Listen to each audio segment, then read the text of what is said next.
Hi, and welcome to this podcast. My name is Dr. Tom Madayag, and our topic for today is choosing the right agency to help you immigrate to the United States. This focuses on healthcare workers that are wanting or wishing to come to the United States as immigrants. So let's begin our discussion. So what are some of the things that you would want to look at in choosing the agency that will assist you to immigrate to the United States? Realizing now that this is just an option. Some people are going to apply directly to the institutions or hospitals that they wish to work on, but others desire to work with an agency. So what's the major reason, first of all, why individuals would want to have an agency? Well, for one thing is the financial aspect of it.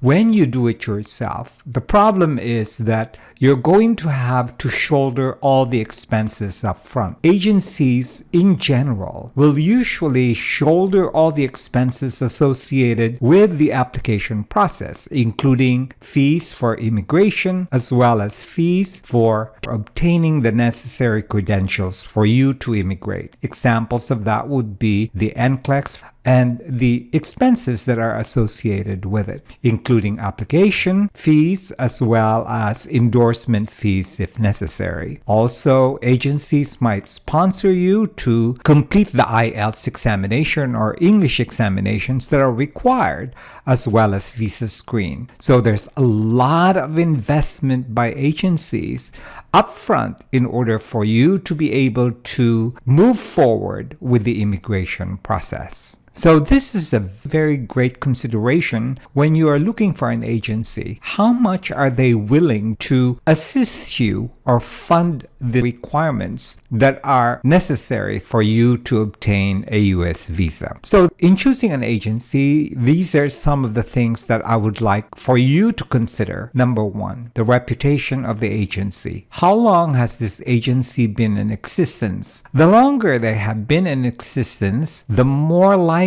that they are going to have a great experience in navigating the process for immigration. Second, when you look at an agency locally, like for example, if you're in the Philippines, there must be a presence in the Philippines for these agencies to be able to communicate with you properly. The problem with agencies that do not have any offices at all is that there's going to be a challenge in communication. Having an office in the Philippines also is going to be a manifestation that they're legal, and thus you are likely to be protected. Agencies that do not have any representation in the Philippines are going to be very difficult to regulate. Agencies in the Philippines usually are going to be approved by the POEA, and therefore this is going to be a great reassurance that the agency or the institution is legal. In choosing an agency, make sure that they have a regular way of communicating with you. They should not contact you only when necessary, but rather they have a regular schedule of communicating with you. And this is to update you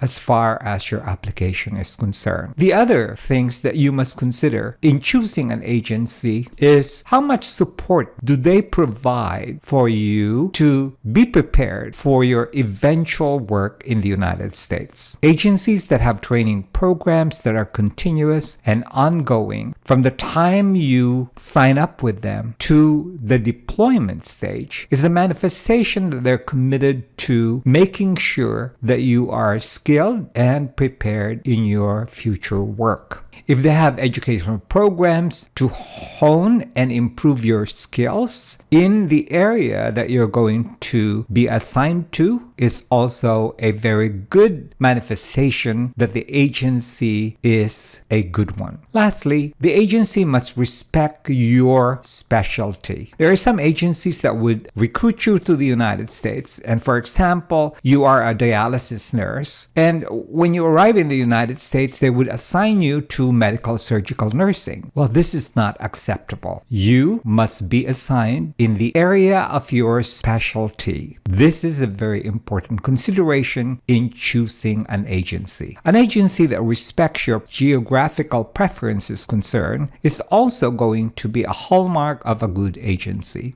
Some agencies will assign you to anywhere that you probably have not heard about, and therefore you're going to be uncomfortable. Or sometimes they assign you to an area wherein there's nobody else for you to connect, like a fellow countryman or maybe another Filipino family. It's a lot easier to relocate to an area wherein there's already a Filipino community that is established. This will serve as a support for you. As far as benefits and pay are concerned, this should be a very minimal consideration factor for you in choosing an agency. And the reason is this. Most agencies are going to be competitive, and therefore their pay as well as their benefits are going to be similar across the board. In addition to that, you have to remember that they have to adhere to the prevailing wage rate. So no agency is going to give you an offer that is less than the prevailing wage rate. The prevailing wage rate is a program from the U.S. government to ensure that you are going to be paid equitably, which means to say that you're not going to be paid less than workers here in the United States. So those are my advice in choosing an agency. I hope that this helps. Thank you once again in